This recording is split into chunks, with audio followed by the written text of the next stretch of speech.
ஜெபம் பண்ணலாம். பரலோகத்தில் வாசமாக இருக்கின்ற பிதாவே, உங்கள் நாமம் மகிமைப்படுவதாக.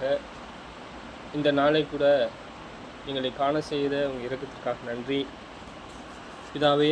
இந்த நேரத்தில் கூட சகோதரனுக்கு ஞானஸ்தானத்தை குறித்து போதித்து சீஷத்துவம் என்னதென்றும் விசுவாசம் பிதாவே உங்கள் மேலே நாம் எவ்விதமாக நாங்கள் நம்பக்கூடியவர்களாக இருக்கிறோம் என்றும் பிதாவே ஆவிக்குரிய மேலான ஒரு உலகம் இருக்கிறது என்பதை குறித்தும் பிதாவே நாங்கள் ஆவிக்குரிய வளர்ச்சி என்ற காரியங்களை குறித்தும் நாங்கள் பார்க்கிறோம் பிதாவே. இந்த மரணம் அடக்கம் உயிர்த்தெழுதலை கூட அறிந்து கொண்டு கற்றுக்கொண்டு குமாரனை பிதாவே சரியாக உணர்ந்து கொண்டு புரிந்து கொள்ள சீசனாக பிதாவே உங்கள் குமாரனை பின்பற்ற தயவுசெய்து ஒரு உதவி செய்யும் பிதாவாகி தேவனே. நீங்கள் பரிசுத்தராக இருக்கின்றீர், உங்கள் நாமம் மகிமைப்படுவதா.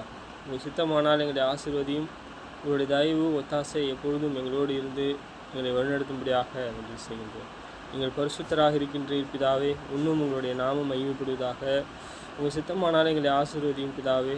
இந்த காலத்தை கூட தொடக்கத்தில் முடிவரை உங்கள் இரக்கம் எங்களோடு இருந்து வழிநடத்தும். கூடியிருக்கிற இந்த சகோதரி கூட ஆசீர்வதியும் பிதாவை வழிநடத்தும். உங்கள் நாமமானது மகிமைப்படுவதாக. இயேசு கிறிஸ்துவின் இனிய நாமத்தில் கேட்கின்றோம் பிதாவே.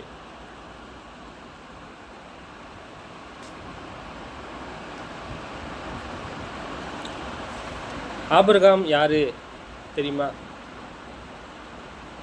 ஆபிரகாம் ஒரு தெய்வீக அவர் ஒரு தேவன் மேலே என்னவா இருந்தார்? விசுவாசம் உள்ளவா இருந்தால் ஒரு மனுஷன். அவருக்கு 100 வயது ஆயிடுச்சு. அவருக்கு வயசாயிடுச்சு, பிள்ளை கிடையாது, குழந்தை இல்லை. சொல்கிறார் பாருங்க, அவர் எப்படிப்பட்டவராக இருந்தார்? ஆபிரகாம் எங்கேருந்து தெரிந்து கொண்டார்? தேவன் ஆபிரகாமை எங்கேருந்து தெரிந்து கொண்டாருன்னா, அவங்க அப்பா அம்மாலாம் விக்கிரகமாக வழிபடக்கூடியவங்க, விக்கிரக வழிபடக்கூடிய மக்கள் அவங்க.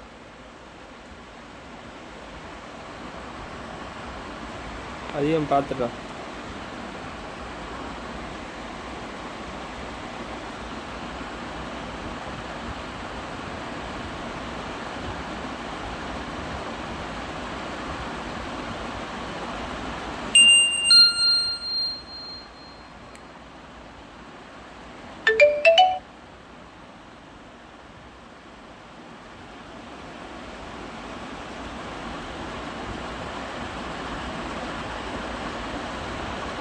இது ஆதியாகமம் 17:5.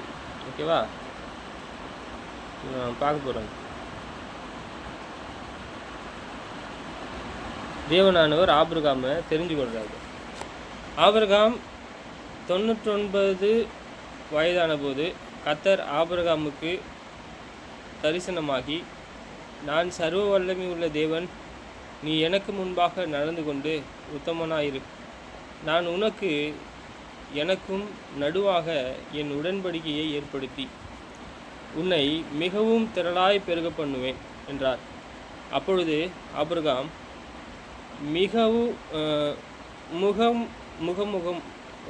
முகம் குப்புற விழுந்து வணங்கினான்.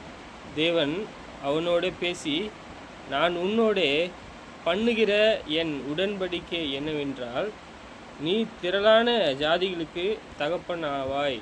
இனி உன் பேர் ஆபிராம் எனப்படாமல் நான் உன்னை திரளான ஜாதிக்கு தகப்பனாக ஏற்படுத்தினபடியால் உன் பேர் ஆபிரகாம் எனப்படும். புரிஞ்சுதா?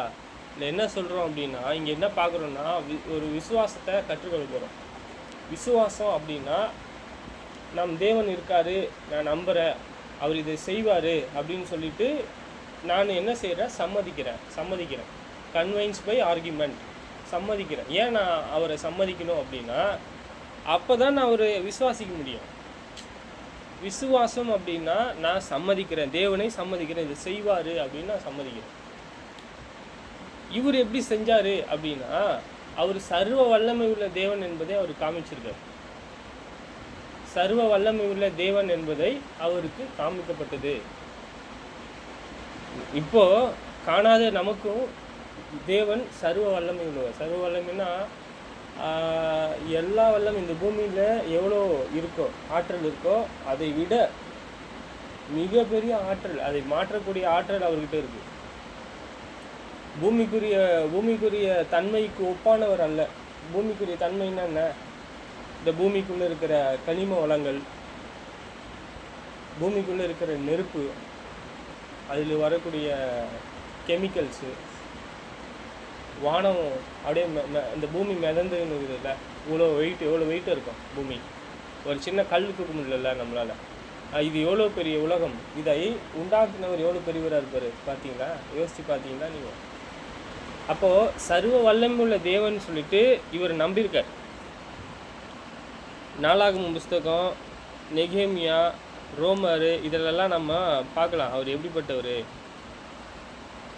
சரி, இப்போ ஆபிரகாம் வயசாகி போச்சு, 99 வயசாயிடுச்சு.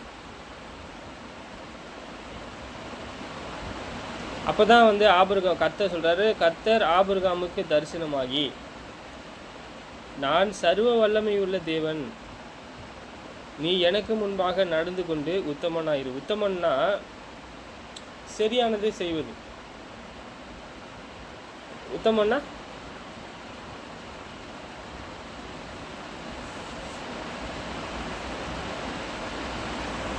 பர்ஃபெக்ட், பூர்ணமாயிரு. என்ன சொல்லுகிறாரு? பூரணமாயிரு. அவருடைய தன்மை தான் அந்த பூரணம். அவர் எப்பவுமே இருக்கிறவராகவே இருக்கிறாரு. அவர் என்ன சொல்கிறாருன்னா, எப்பவுமே நீ என்னவாயிரு?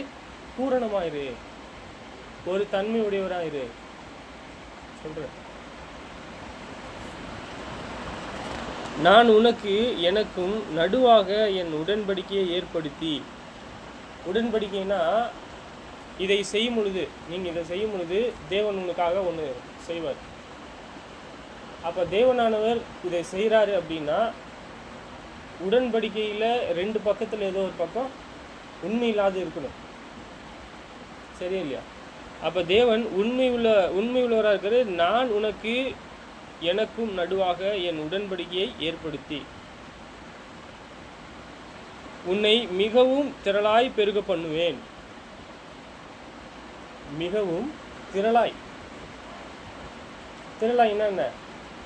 ஒரு 100 பேர் 200 பேர் சேர்ந்தது தான் திரள். மல்டிபிள் சொல்லுவாங்க. ஒன்றுக்கு மேற்பட்டது பன்மை, அதிகம். சரியா? பன்மைக்கு மேலே திரளாய் பெருக பண்ணுவேன்னு சொல்கிறார். யாரை? ஆபிரகாமினுடைய சந்ததியை.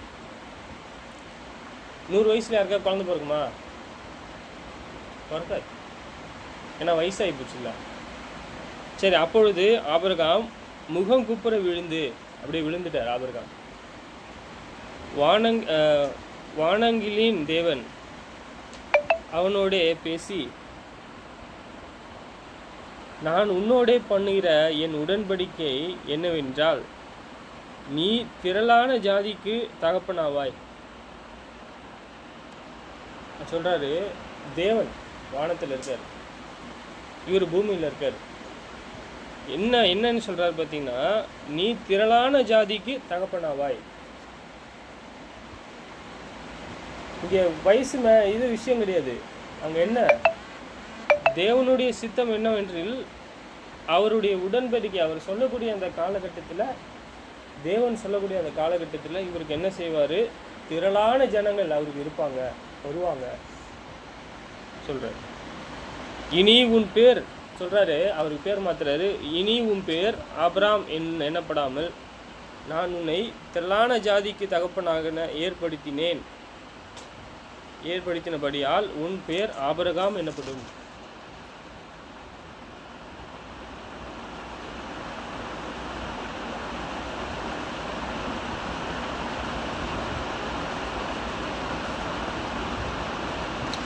இங்கே பார்த்தீங்கன்னா ஆபிரகாம், ஈசாக்கு, யாக்கோபு, இந்த மாதிரி வம்சத்தில் என்ன சொல்கிறாங்கன்னா 12 பேர் இருக்காங்க. மோவாபியர்கள் கூட பிரபுக்கள் தான் இல்லையா? இங்கே சொல்கிறாரு, இனி உன் பேர் ஆபிரகாம் எனப்படாமல் நான் உன்னை திரளான ஜாதிக்கு தகப்பனான ஏற்படுத்தினேன்னு சொல்லிட்டார். அவருக்கு இன்னும் குழந்தை வரல, இன்னும் சந்ததி வரல. ஆனால் உனக்கு என்ன இருக்கு? உனக்கு சந்ததி இருக்குது. தேவனுடைய பார்வையில் அவருக்கு என்ன இருக்குது? கீழ்ப்படிந்தால் அவருக்கு சந்ததி இருக்குது. உன்னை மிகவும் அதிகமாய் பழுக்க பண்ணி, பழுக்கன்னா பழுக்க சொல்லுவாங்கள்ல, அதிகமாக கூட்டி, உன்னிலே ஜாதிகளை உண்டாக்குவேன், உன்னிடத்திலிருந்து ராஜாக்கள் தோன்றுவார்கள். உன்னிடத்தில் என்ன இருக்கா? ராஜாக்கள் தோன்றுவார்கள் சொல்றார். நம்ம இங்கே என்ன பார்க்குறோன்னா, ஆபிரகாம் விசுவாசித்தார்ல, விசுவாசித்து கீழ்ப்படிந்தார், தேவனுக்கு கீழ்ப்படிந்தார். அந்த ஊரில் விட்டு அவர் வெளியே வந்துட்டார். சரி, அன்றியும் உலகத்தை சுகந்தரிப்பான் என்கிற வாக்குத்தத்தம் ஆபிரகாமுக்காவது அவன் சந்ததிக்காவது நியாயப்பிரமாணத்தினாலே கிடையாமல் விசுவாசத்திலே வருகிற நீதியினால் கிடைத்தது. இது எப்படி அவருக்கு பெற்றுக்கொண்டாரு அப்படின்னா, எந்த பிரமாணம்? மோசையின் பிரமாணமா? ஏன்னா அவர் மோசையின் பிரமாணத்துக்கு அவருக்கு முன்பே அவர் இருந்திருக்கார். அப்புறம் ஆதியாகம புஸ்தகம் 17 நீங்கள் பார்க்கலாம். 17:4 22 வரையும் நீங்கள் பார்க்கலாம் இல்லையா? இப்போ அன்றியும் உலகத்தை சுகந்தரிப்பான் என்கிற வாக்குத்தத்தம் ஆபிரகாமுக்காவது அவன் சந்ததிக்காவது நியாயப்பிரமாணத்தினாலே கிடையாமல், பிரமாணத்தினால கிடைக்கல அந்த காலகட்டத்தில், விசுவாசத்தில் வருகிற நீதியின் கிடைத்தது. அப்போ தேவன் அவருக்கு எப்படி கொடுத்தாரு அப்படின்னா, அவனுக்கு கொடுக்குறேன்னு சொல்லிட்டு ஒரு வாக்குத்தத்தம் பண்ணிட்டாரு, ஒரு ப்ராமிஸ் பண்ணிட்டாரு. அவர் விசுவாசித்தாரு, கீழ்ப்படிந்தாரு, அதன்படி செய்தார். காலகட்டம் வரைக்கும் செய்தார். தேவனானவர் அவருக்கு என்ன கொடுத்தாரா? அவர் கொடுத்துருக்கேன்னு சொல்கிறார்.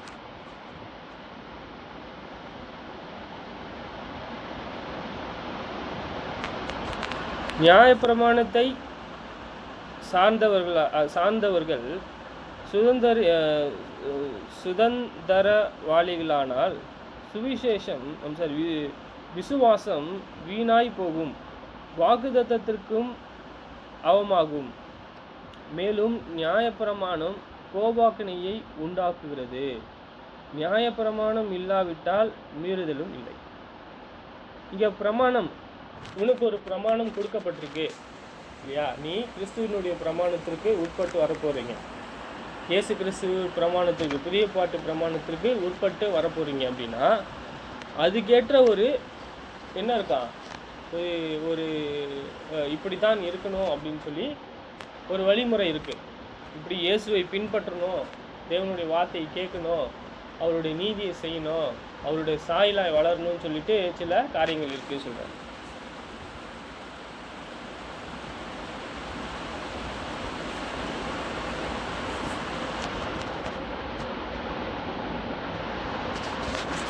சரி, ஆபிரகாமுக்கு தேவன் எப்படிப்பட்ட ஒரு திட்டமுடையவராக அவருடைய சந்ததிக்கு வைத்திருந்தார் அப்படின்னா, அவருக்கு பின்னாடி அவர் போயிட்டு பின்னாடி எதுவும் சொல்லலை. தேவன் சொல்கிறாரு, எப்படி அவர் சந்ததி இன்னும் பெருகிடுச்சு அப்படின்னா, விசுவாசத்தினால் மட்டும்தான். விசுவாசித்து அதை என்ன செய்தார்? நம்பினார், அதை கை கொண்டார், தேவனுடைய வார்த்தையை கை கொண்டார். சரி, விசுவாசம் எப்படி வரும்? விசுவாசம் என்றால் என்ன? சரி, ஆபிரகாம் எடுத்துக்கோங்க. இந்த ப்ளஷில் ஒன்றுமே உணர்ச்சி இல்லை, வயசாகி போச்சு, 100 வயசு ஆயிடுச்சு. சாரால் அவங்க இருக்காங்கல்ல, சாரால் அவங்க மனைவி, அவங்களுடைய கர்ப்பமே இல்லை, அவங்களுக்கு குழந்தை பிறக்க வாய்ப்பு கிடையாது, செத்து போச்சுன்னு சொல்கிறார். ஆனால் அவர் விசுவாசித்தார். சர்வ வல்லமை உள்ள தேவன் கொடுப்பார். வாய்ப்பு இல்லை, எந்த வாய்ப்பும் கிடையாது. இயேசு சொல்கிறாரு, நீங்கள் ஆபிரகாமினுடைய பிள்ளைகள் என்று பெருமை பாராட்டாதீங்க, நீங்கள் ஆபிரகாமினுடைய சீட் அப்படின்னு சொல்கிறாங்க, ஆபிரகாமினுடைய வித்து அப்படின்னு சொல்கிறாங்க. ஆனால் சொல்கிறாரு, ஆபிரகாமு பிள்ளை இல்லை. இயேசு என்ன சொல்கிறாருன்னா, ஆபிரகாமுக்கு எப்படி கொடுப்பாராம்? சாரால் மூலமாக தான் கொடுக்கணும்னு அவசியம் கிடையாது. எப்படி கொடுக்கலாமா? வேறு வழி கூட கொடுக்கலாம். இயேசு சொல்கிறாரு, ஒரு கல்லிலிருந்தும் தேவன் ஆபிரகாமுக்கு பிள்ளை கொடுத்துக்கலாம். கொடுத்துருக்கலாமா? கொடுக்க முடியாது.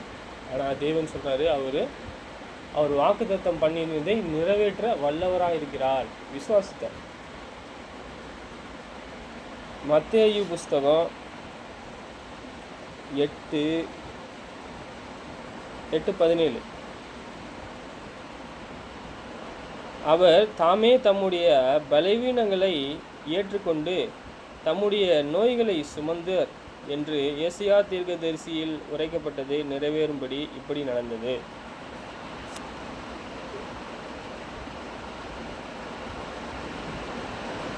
இங்கே ஏசாயாவின் மூலமாக சொல்லப்பட்ட தீர்க்க தரிசனம்னா முன்னாடி என்ன நடக்குதோ அதை சொல்லுவாங்க. தேவன் யார் சொல்லுவா? மனுஷன் சொல்ல மாட்டாங்க. தேவன் சொல்வதை மனுஷன் இங்கே சொல்லுவார். இப்போ ஏன் அப்படி கிடையாது அப்படின்னா, சகல சத்தியமும் என்ன ஆயிடுச்சு? முழுசே ஆயிடுச்சு, கம்ப்ளீட் ஆகிட்டு தேவனாது அது கொடுத்துருக்காரு. அதை தான் நம்ம பார்க்குறோம். தீர்க்க தரிசன வசனங்கள் எழுதப்பட்டிருக்கு, அதுலேருந்து தான் நம்ம கொடுக்கணும். நம்மளே தாமாக சொல்லக்கூடாது. தாமாக சொல்லணும்னா நம்ம கள்ள தீர்க்க தரிசி, வஞ்சகமுள்ள ஆவி அப்படி. சரி, தேவன் என்ன செஞ்சாரோ அதை தான் நம்ம பேசணும். சரியா? இது பாருங்க, அவர் தாமே தம்முடைய பலவீனங்களை ஏற்றுக்கொண்டு, இங்கே இயேசுவானவர் சொல்கிறாரு, தம்முடைய பலவீனங்கள் ஏற்றுக்கொண்டு தம்முடைய நோய்களை சுமந்தார்.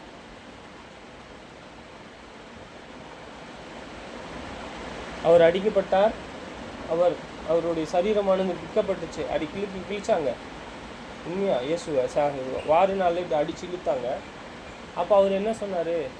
அவருடைய இருதயம் பாருங்கள், இவர்களுக்கு மன்னியும், இவர்களுக்கு மன்னியும், இவங்க செய்கிறது என்னன்னு செய்யலை. ஆனால் அவர்களுக்கு என்ன இருக்கு? ஒரு நாள் நியாய தீர்ப்பு இருக்குது. தேவன் கையில் ஒப்பு கொடுக்குறது வேற இல்லையா? இவர்களுக்கு மன்னியும், தாழ்மை, இரக்கத்தை காமிக்கிறார். நாமும் ஒருத்தர் நமக்கு விரோதமாக செஞ்சுட்டா நம்ம என்ன செஞ்சோம்? இவன் நல்லா இருக்கக்கூடாது, இவன் அழிஞ்சிடணும்னு சொல்கிறோம்ல, நம்ம திருப்பி போட்டு அடிச்சிடறோம்ல. அப்படி இல்லாமல் நம்ம என்ன செய்யணும் அப்படின்னா, தாழ்மையுள்ள இருதயம். இவங்க என்ன செய்கிறாங்களோ இவங்களுக்கு தெரியல, நான் இயேசு கிறிஸ்துவுக்குள்ளாக நான் வருகிறேன் அப்படின்னா நானும் தாழ்மையாக இயேசுவை போல நடக்கணும். நான் அடிக்கிறவனாக இருக்கக்கூடாது, பிறனை தூசிக்கிறவனாக இருக்கக்கூடாது, சண்டை பண்ணக்கூடியவனாக இருக்கக்கூடாது, பகைக்கிறவனாக இருக்கக்கூடாது. அதுக்கு பதிலாக அன்புள்ளவனாக இருக்கணும், தாழ்மை உள்ளவனாக இருக்கணும். தாழ்மைன்னா யாரோ ஒரு சொல்கிறாரு, ஒரு சின்ன குழந்தை சொல்லுது, ஒரு காரியம் சொல்லுதுன்னா ஓ அப்படி இல்லை. அந்த காரியங்களை நம்ம என்ன செய்யணும்? நான் இயேசுவானவருடைய அடிச்சூடு என்ன அப்படின்னா, அவரை நிந்திக்கிறாங்க, அடிக்கிறாங்க, மரணத்துக்குள்ளாக கொண்டு போகிறாங்க, அப்பயும் அவர் தாழ்மையை தான் காட்டுறாங்க. இவங்க செய்கிறது தெரியல இவங்களுக்கு. இவங்க யார்? ஜீவாதிபலியை கொலை செஞ்சிட்டீங்க, கொலை செய்யறதுக்கு ஏதுவாக இருக்கிறீங்க, அவர் தானே கிறிஸ்து, அவர் தானே ராஜா, அவரே கொலை செய்கிறாங்களே அப்படின்னு சொல்லிட்டு நீங்கள் எனக்கு முன்னாடி வாங்க, நான் உங்கள் நியாயத்திற்கு செய்கிறேன் அப்படின்னு அவர் சொல்லலை. அவர் என்ன செஞ்சாருன்னா, இவர்களுக்கு மன்னியும். நமக்கு இது பெரிய பாடமாக இருக்கும். ஏன்னா நாம் அநேக விஷயங்களிலே தவறுகிறோம், ஸ்லிப்பாக வரும். இது கால் ஸ்லிப்பாகிறது கிடையாது, அநேக விஷயத்தில் தவறுறோம். சொல் தவறாதவனாக இருந்தால் அவன் பூர்ணமுள்ளவனாக இருக்கிறான். சொல், ஒரு வார்த்தை கூட தவறக்கூடாது.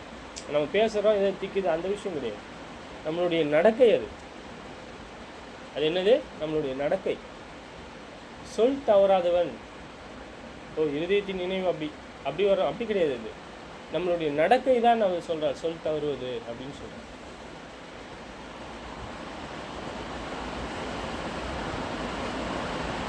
சரி, இங்கே இயேசு பார்க்குறாருங்க.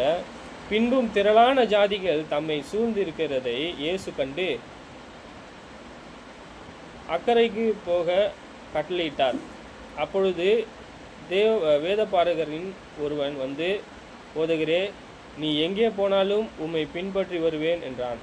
அதற்கு இயேசு, நரிகளுக்கு குழிகளும் ஆகாயத்து பறவைகளுக்கு கூடுகளும் உண்டு, மனுஷகுமாரனுக்கோ தலை சாய்க்க இடமில்லை என்றார். அவருடைய சீஷர்களில் வேறு ஒருவன் அவரை நோக்கி, ஆண்டவரே, முன்பு நான் போய் என் தகப்பனை அடக்கம் பண்ண எனக்கு உத்தரவு கொடுக்க வேண்டும் என்றான். அதற்கு இயேசு, தங்கள் மரித்தோரை அடக்கம் பண்ணட்டும், நீ என்னை பின்பற்றி வா என்றார். அவர் படவிலே ஏறிப்போது அவருடைய சீஷர்கள் அவருக்கு பின் சென்று ஏறினார். அப்பொழுது படவு அலைகளினால் மூடப்பட்டத்தக்கதாக கடலில் பெருங்காற்று உண்டாயிற்று. அவரை நித்திரையடைந்திருந்தார். அப்பொழுது அவருடைய சீஷர்கள் வந்து அவரை எழுப்பி, ஆண்டவரே, எங்களை இரட்சியும், மடிந்து போகிறோமோ என்றார்கள். அதற்கு அவர், அற்ப விசுவாசிகளே, ஏன் பயப்படுகிறீர்கள் என்று சொல்லி எழுது, காற்றையும் கடலையும் அதட்டினார். உடனே மிகுந்த அமைதல் உண்டாயிற்று. அந்த மனுஷர் ஆச்சரியப்பட்டு, இவர் எப்படிப்பட்டவரோ, காற்றும் கடலும் இவருக்கு கீழ்ப்படுகிறதே என்றார். அவர் அக்கரையிலே கெர்கேசேர் நாட்டிலே வந்தபோது பிசாசு பிடித்திருந்த 2 பேர்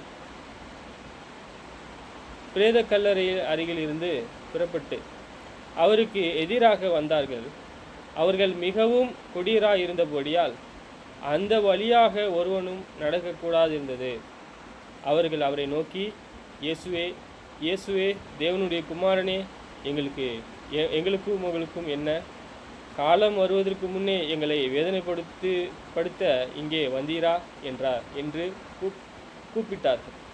அவர்களுக்கு கொஞ்ச தூரத்தில் அநேகம் பன்றிகள் கூட்டமாக மேய்ந்து கொண்டிருந்தது. அப்பொழுது பிசாசுகள், நீர் எங்களை துரத்துவீரானால் நாங்கள் அந்த பன்றி கூட்டத்திலே போகும்படி உத்தரவு கொடுக்கவும் என்று அவர் வேண்டிக் கொண்டனர். அதற்கு அவர், போங்கள் என்றார். அவைகள் புறப்பட்டு பன்றி கூட்டத்திலே போயின. அப்பொழுது பன்றி கூட்டம் எல்லாம் உயர்ந்த மேடையிலிருந்து மலையிலே பாய்ந்து ஜலத்தில் மாண்டு போயின.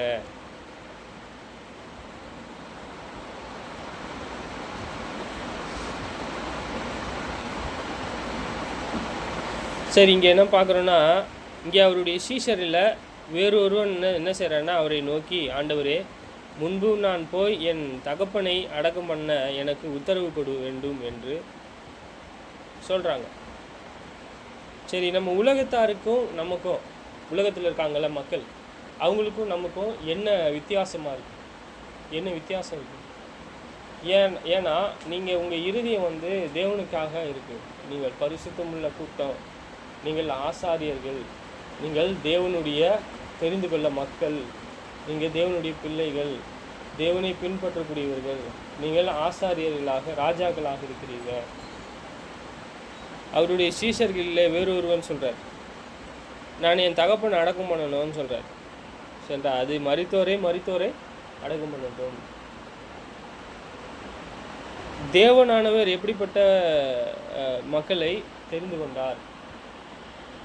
நீங்கள் தேவனிடத்திலிருந்து தேவனை தெரிந்து கொண்டீர்கள் என்றால் அது உங்களால் கிடைக்கிறதில்ல. அது தேவனிடத்திலிருந்து வரக்கூடியதாக இருக்குது. அவர் படவில ஏறின போது அவருடைய சீஷர்கள் அவருக்கு பின் சென்று ஏறினார்கள். அப்பொழுது படவு அலைகளின் மேல் மூடப்பட்டத்தக்கதாக கடலில் பெருங்காற்று உண்டாயிற்று.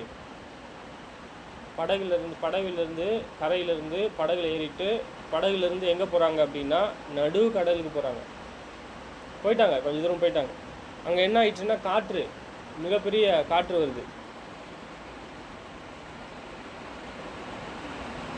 அப்பொழுது அவருடைய சீஷர்கள் வந்து அவரை எழுப்பி, ஆண்டவரே, எங்களை இரட்சியும், மடிந்து போகிறோமே என்றார்கள்.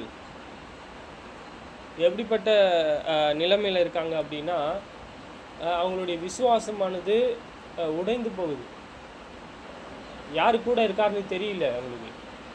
நம்மளோடு யார் இருக்கான்னு நமக்கு தெரியணும். ஃபஸ்ட்டு நம்மளோடு யார் இருக்கா? நம்மளை உண்டாக்கின தேவன். அவர் மீறி எதாவது நடக்குமா? நடக்கும்.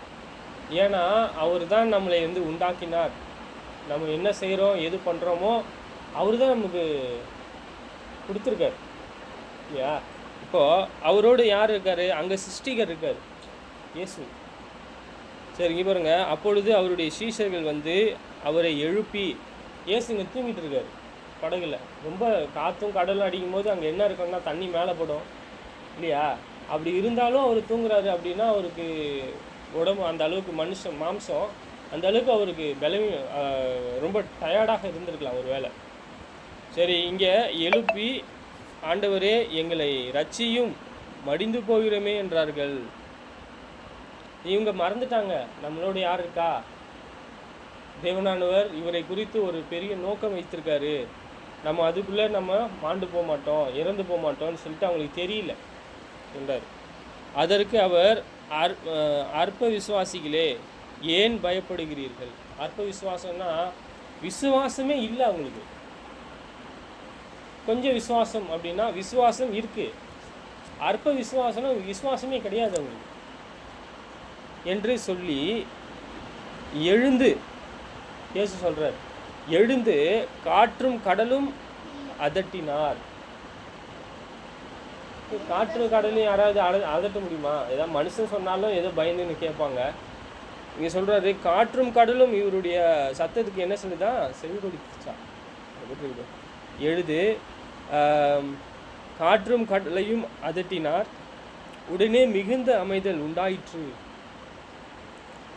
அந்த மனுஷர்கள் ஆச்சரியப்பட்டு, இவர் எப்படிப்பட்டவரோ? இயேசு காற்றையும் கடலையும் இப்போ அதட்டுறாரு, இவர் எப்படிப்பட்டவர்? இப்படி இது எல்லாத்தையும் கீழ்ப்படியுது, கடலு கீழ்ப்படியுது, காற்று கீழ்ப்படியுது, சூறாவளி கூட இருக்கலாம். என்ன சொல்கிறீங்க? பெருங்காற்று தான் அது. ஆனால் எப்படிப்பட்டவரோ என்று சொல்கிறாங்க. காற்றும் கடலும் இவருக்கு கீழ்ப்படுகிறது என்றார்கள். ஏன்னா ஏன் கீழ்ப்படியுது? அவர் தான் சிருஷ்டிகர்,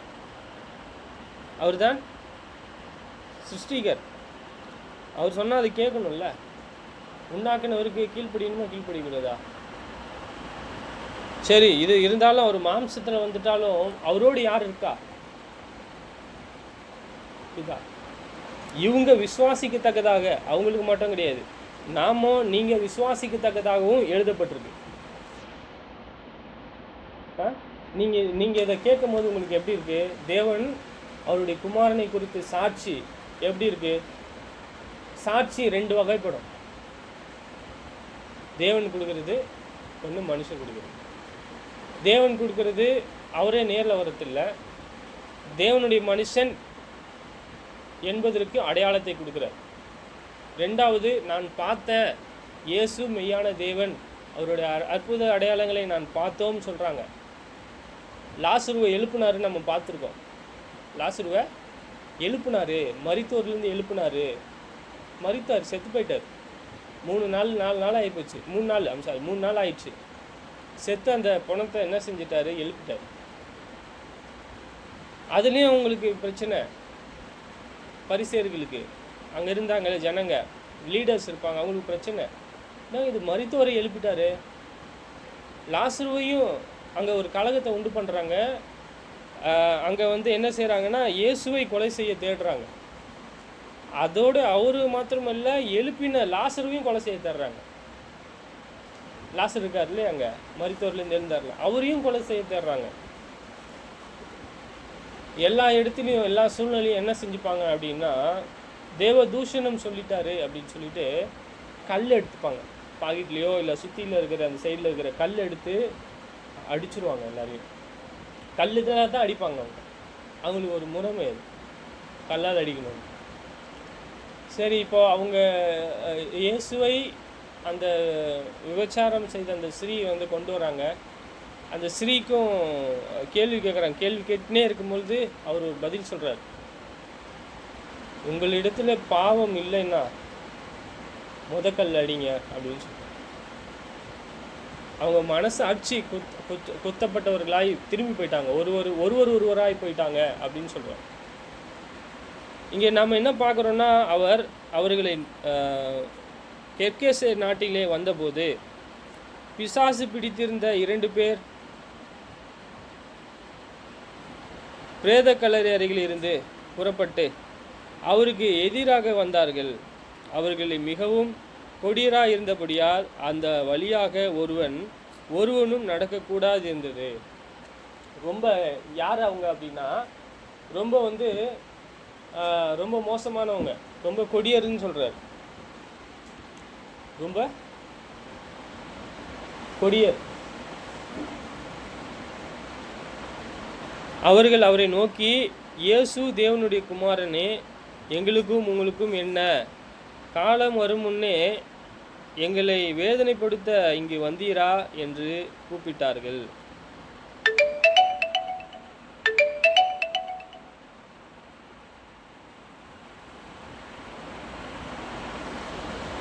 சரி, இப்போ அவர்களுக்கு கொஞ்ச தூரத்திலே அநேகம் பன்றிகள் கூட்டமாக மேய்ந்து கொண்டிருந்தன. அப்பொழுது பிசாசுகள், நீர் எங்கே துரத்துவீரானால் அங்கே அந்த பன்றி கூட்டத்திலே போகும்படி உத்தரவு கொடும் என்று அவரை வேண்டிக் கொண்டன. அந்த கொடியருக்கு 2 பேருக்கும் பிசாசு பிடிச்சிச்சு. இப்போ பிடிக்காது, அதெல்லாம் இல்லை. இருந்தாலும் அந்த காலகட்டத்தில் அந்த பிசாசு பிடிச்சிருந்துச்சு. அங்கே என்ன சொல்கிறாரு அப்படின்னா, இயேசு அந்த நேரத்தில் அந்த இடத்துக்கு போகும்போது சொல்கிறாரு, தேவனுடைய குமாரனேன்னு சொல்லுது. தேவனுடைய குமாரனே, நீங்கள் எங்களை வேதனைப்படுத்துறதுக்கு வந்தீங்களா? காலம் வரலையே, இன்னும் எங்களை வேதனைப்படுத்துறதுக்கான காலம் இல்லை. அதுக்குள்ளே நீங்கள் ஏன் வேதனைப்படுத்த வந்திருக்கீங்க? சரி, நீங்கள் என்னை துரத்து போகிறீங்கன்னா எங்களுக்கு அந்த பன்றி கூட்டத்தில் போயிடுங்க அப்படின்னு சொல்லுங்கள், நாங்கள் போயிடுறோன்னு சொல்லி அந்த பன்றி கூட்டம் சொல்லுது. அந்த கூட்டத்திலேருந்து போயிட்டு அந்த பிசாசகம் போயிட்டு அந்த பன்றி மேலே ஏறி அங்கேருந்து கீழே விழுந்து செத்து போச்சு. அவர்களை மேய்த்தவர்கள் ஓடி பட்டணத்தில் சென்று இந்த சங்கதிகளை எல்லாவற்றையும் பிசாசு பிடித்து இருந்தவர்களுக்கு சம்பவித்தவைகளையும் அறிவித்தார்கள். அப்பொழுது அந்த பட்டணத்தார் யாவரும் இயேசுவுக்கு எதிர்கொண்டு வந்து அவரை கண்டு தங்கள் எல்லைகளை விட்டு போகும்படி அவரை வேண்டிக் கொண்டார்கள். ஏன்னா பயம்தான், இப்படி பண்ணிட்டாரு, திருப்பியும் இப்படி இருந்தான்னா ஏதாவது ஒரு அற்புதம் செய்வார். திருப்பியும் அவங்களுக்கு என்ன இருக்கு?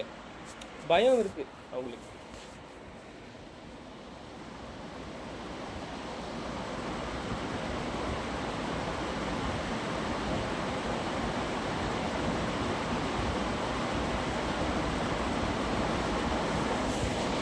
ஒன்று பேதுரு 2:24 நம்ம பார்க்க போகிறோம். நம்ம இந்த இடத்துல நம்ம என்ன ஒரு செய்தியை நம்ம கற்றுக்கொண்டோம், இங்கே பொருளை நம்ம கற்றுக்கொண்டோம் அப்படின்னா, தேவனை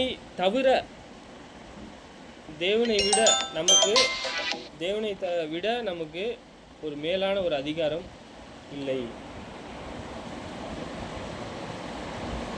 நாம் பாவங்களுக்கு செத்து நீதிக்கு பிழைக்கும்படிக்கு அவர் தமது சரீரத்தில் நம்முடைய பாவங்களை சிலுவையின் மேல் சுமந்தார். அவருடைய தழும்புகளிலே குணமானீர்கள். நாமும் பாவங்களுக்கு செத்துன்னு சொல்கிறோம். பாவங்களுக்கு நம்ம எப்படி சாகுறோம் அப்படின்னா, நான் பாவத்தை காண்கிறேன் பிரமாணத்தினால, நான் என்ன செய்கிறேன்? நான் நீதியை செய்ய முயற்சி செய்கிறேன், பாவத்துக்கு செத்துட்டேன். இப்போ நான் கூட சிலுவைக்கு போகிறதுக்கு முன்பு, என் சிலுவையை எடுத்துக்கொண்ட மரணம் அடக்கம் போகிறதுக்கு முன்பு, ஞானஸ்தானத்துக்கு போகிறதுக்கு முன்பு நான் என்ன தீர்மானம் பண்ணுறேன்? என்னுடைய பழைய மனுஷன், அவன் செய்த பழைய செயல்கள், அது எல்லாம் என்ன ஆகும்? அழியணும். இதை செய்ய மாட்டேன், இது எனக்கு வேணாம் அப்படின்னு நான் முடிவு பண்ணுறேன்.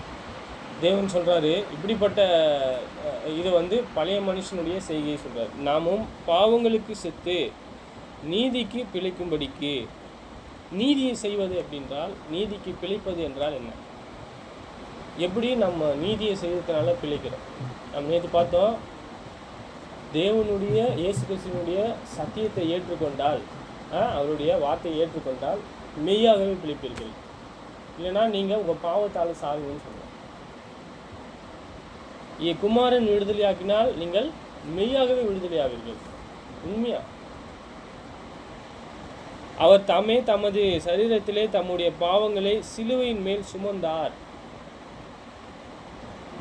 அதுக்கப்புறம் நான் ஞானஸ்நானம் பெற்று இயேசுவை சொந்த இரட்சகராக ஏற்றுக்கொண்டு இதுக்கு முன்பாக நான் இதுக்கப்புறம் செய்யக்கூடிய பாவங்களை எல்லாம் சுமக்கிறாரா? நான் கிறிஸ்துக்குள்ளாக ஒரு தடவை வந்துட்டேன் அப்படின்னா அதுக்கப்புறம் செய்யக்கூடிய அந்த பாவங்களை எல்லாம் நான் தான் சுமக்கணும். அதுக்கப்புறமா நம்ம சிச்சிக்கிறாரு, நம்மளை ஏற்றுக்கொள்கிறாரு, நமக்கு தேவையான நன்மைகளை செய்கிறாரு. தேவனானவர் நமக்கு நம்மளுடைய விசுவாசை வளர்வதற்கு ஏற்றவாறு சோதனை தராரு. நம்ம வளர்றோம். நம்ம இப்போ பிழைக்கிறது யாருக்காக பிழைக்கணும் அப்படின்னா தேவனுடைய குமாரனுக்காக பிழைக்கணும். நம்ம தேவனை தேவன் என்று மகிமைப்படுத்தணும். தேவனை தேவன் என்று. அது எப்படி பண்ணுறது? தேவன் தான் தேவன் அப்படியா? சரி, இயேசு கிறிஸ்துவானவர் எப்பொழுதுமே தேவனை தேவன் என்று மகிமைப்படுத்தினாரா? மகிமைப்படுத்தினார். ரோமர் 1:20. எப்படி எனில் காணப்படாதவைகளாகிய அவருடைய நித்திய வல்லமை, தேவத்துவம் என்பவைகள் உண்டாக்கப்பட்டு இருக்கிறவைகளினாலே உலகம் உண்டானது முதற்கொண்டு தெளிவாக காணப்படும். ஆதலால் அவர்கள் போக்கு சொல்ல இடமில்லை. அவர்கள் தேவனை அறிந்தும் அவரை தேவன் என்று மகிமைப்படுத்தாமலும் சோத்தரியாமலும் இருந்து தங்கள் சிந்தனையினாலே வீணரானார்கள். உணர்வில்லாத அவர்களுடைய இருதயம் இருளடைந்தது.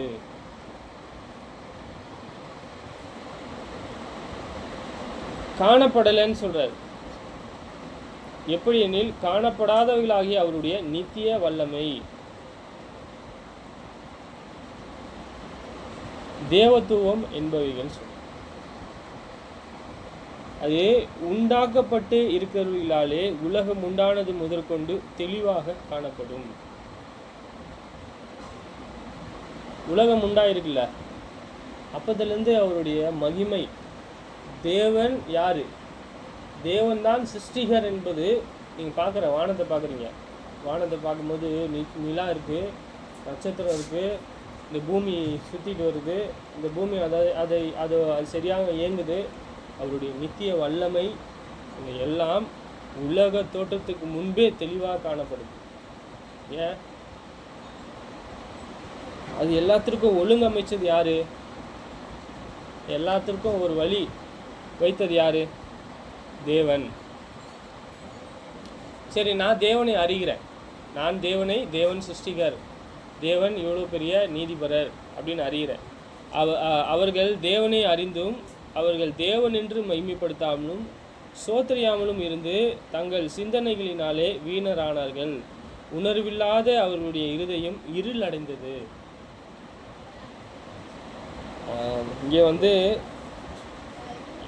இங்கே தேவனை அறிந்திருக்காங்க, ஆனால் உணர்வு இல்லை.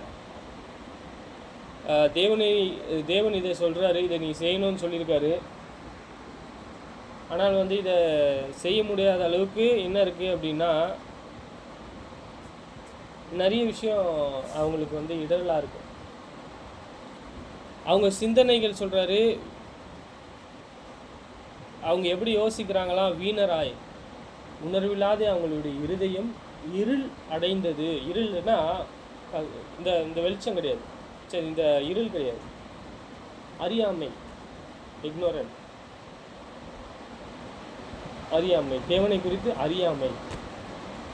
தேவனை நான் அவர் சிருஷ்டிகர் என்றும் அவருடைய கிரியைகளை எல்லாம் நம்ம பார்க்கல அப்படின்னா, தேவனை இயேசு கிறிஸ்துவானவர் அறிந்து கொண்ட விதமாய் நான் அறியலைன்னா அதுதான் அறியாமை. யோவான் 17.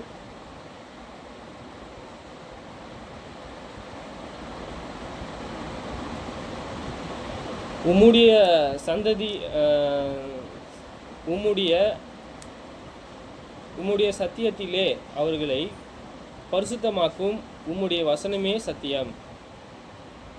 இங்கே ஒருவர் சத்தியம் உள்ளவராக நீதிபரராக இருக்கிறாரு, நீதியாக இருக்கிறாரு அப்படின்னா எப்படி? உம்முடைய சத்தியத்தினாலே அவர்களை பரிசுத்தமாக்கும், உம்முடைய வசனமே சத்தியம்.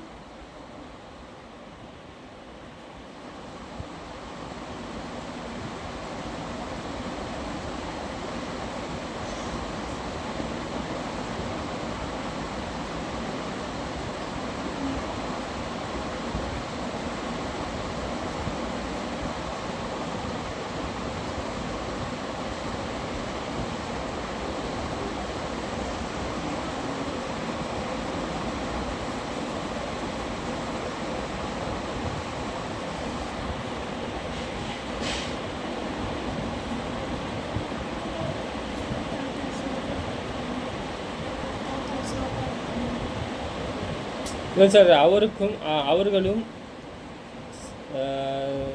சத்தியத்தினாலே பரிசுத்தமாக்கப்பட்டவர்களாகும்படி அவர்களுக்காக நான் என்னைத்தானே பரிசுத்தமாக்கினேன். நம்ம யார் பின்பற்றுறோம் சொல்லு பார்ப்போம். இயேசு கிறிஸ்துவை பின்பற்றுறோம். நம்ம யாரை கிரியத்துக்கு வாங்கியிருக்காரு, எப்படி வாங்கியிருக்காரு? அவர் சுய ரத்தத்தினாலே தோன்ற செய்த அவர் ரத்தத்தை அடித்தாங்கல்ல, சிந்தப்பட்டுச்சு இல்லை. அவர் அப்போ கூட சுத்தமாக இருந்து இயேசுவின் அடிச்சு விட்டுல மீறி அவர் நமக்காக பாடுபட்டு மறிச்சதுனால நம்மளும் அவரை பின்பற்றி அவருக்குள்ள ஞானஸ்தானம் பண்ணப்பட்டு அவரை பின்பற்றி அவர் அடிச்சு நடக்கும் பொழுது சொல்கிறாரு, நம்ம என்ன செய்வோம்? நம்மளும் பரிசுத்தமாக்குவோம். பரிசுத்தம்னா தேவனுக்காக எடுக்கப்படுவது, இல்லை தேவனுக்காக பிரித்து எடுக்கப்படுவது அர்த்தம். அவர்களுக்கும் சத்தியத்தினாலே பரிசுத்தமாக்கப்பட்டவர்களாகும்படி, யாரே? அவரை விசுவாசித்தவர். அவர்களுக்காக நான் என்னைத்தானே பரிசுத்தமாக்கினேன். அவரையும் பரிசுத்தம் பண்ணுறாரு. அவர் விசுவாசிக்கிறாங்கல்ல, ஒரு அடிச்சு விட்டு நடக்கிறாங்கல்ல, அவங்களும் என்னவா இருக்காங்க? தேவனுக்காக பிரித்தெடுக்கப்பட்டவங்களா இருக்காங்க. அதுதான் பரிசுத்தம். நீ என்னை உலகத்தின் அனுப்பினது போல நானும் அவர்களை உலகத்திலே அனுப்பினேன். இயேசு கிறிஸ்து நம்ம எப்படி மீட்டு கொண்டார்? அவருடைய சுய ரத்தத்தினால. அவருடைய ராஜ்யத்தில் நம்ம சேர்க்கப்படுகிறோம். நம்ம ஒரு ராஜ்யத்தில் இருக்கிறோம், அவருடைய பிள்ளைகளாக இருக்கிறோம். எப்போ சேர்க்கப்படுறோம்? மனம் திரும்பி பாவ மன்னிப்புக்கென்று ஞானஸ்தானம் பெறும் பொழுது, மரணம் அடக்கம் உயிர்த்தெழுதலை நம்ம எடுக்கும் பொழுது நம்ம என்ன ஆகிறோம்? ராஜ்யத்தில், சபையில் நம்ம சேர்க்கப்படுறோம். புரியுதா? ஜெபம் பண்ணுவோம்.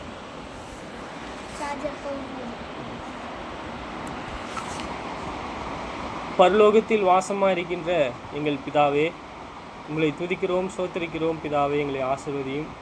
இந்த நாளை கூட எங்களுக்கு கொடுத்த அவங்க இரக்கத்திற்காக நன்றி. பிதாவாகி தேவனே, நீங்கள் பரிசுத்தம் உள்ளவர். உங்களுடைய தயவு ஒத்தாசையை நாங்கள் அறிந்திருக்கிறோம். பிதாவே, நீதிபரர், மகாதேவன், இரக்கமுள்ள எங்கள் எஜமான், பரிசுத்த தேவன். பிதாவாகி தேவனே, உங்களை துதிக்கிறதற்கு போதுமான நாவுகளையும் ஆயுஷ்நாளையும் உணர்ந்து கொள்ளுதலையும் தந்தை வழிநடத்தணும். பிதாவே, எப்பொழுதும் உங்களுக்கு பிரியமுள்ள பிள்ளைகளாக வாழ்வதற்கு உதவி செய்யும். இரக்கமுள்ள எங்கள் தேவனாக இருக்கின்ற பிதாவே, உங்களுடைய நாமம் மகிமைப்படுவதாக.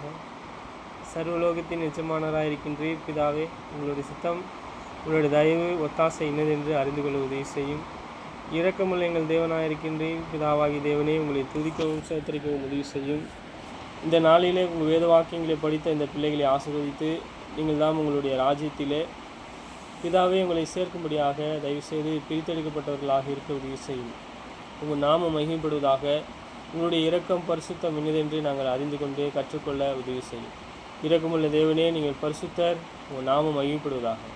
எப்பொழுதும் உங்களுக்கு பிரியமுள்ளவர்களாக இருக்க தயவுசெய்து உதவி செய்யும். உங்களுடைய அன்பிலும் உங்களுடைய இரக்கத்திலும் வாழ்வதற்கு உதவி செய்யும். பிதாவே, எப்பொழுதும் நீங்கள் எங்களை பாதுகாப்பீர் என்றும் எங்களுக்கு தேவையான நன்மைகள் நீங்கள் கொடுப்பீர் என்றும் உங்கள் மேலே எப்பொழுதும் நாங்கள் விசுவாசமுள்ளவர்களாக இருக்க தயவுசெய்து எங்களுக்கு உதவி செய்யும். இரக்கமுள்ள எங்கள் தேவனே, நீங்கள் பரிசுத்தர். நீங்கள் எப்பொழுதும் பெரியவர், நீதிபரராக இருக்கிறீர். உங்களுடைய நாமத்தை எப்பொழுதும் நாங்கள் துதிக்க உதவி செய்யும். பிதாவே, உங்கள் குமாரன் இயேசுவின் நாமத்தினாலே கேட்கின்றோம். பிதாவே.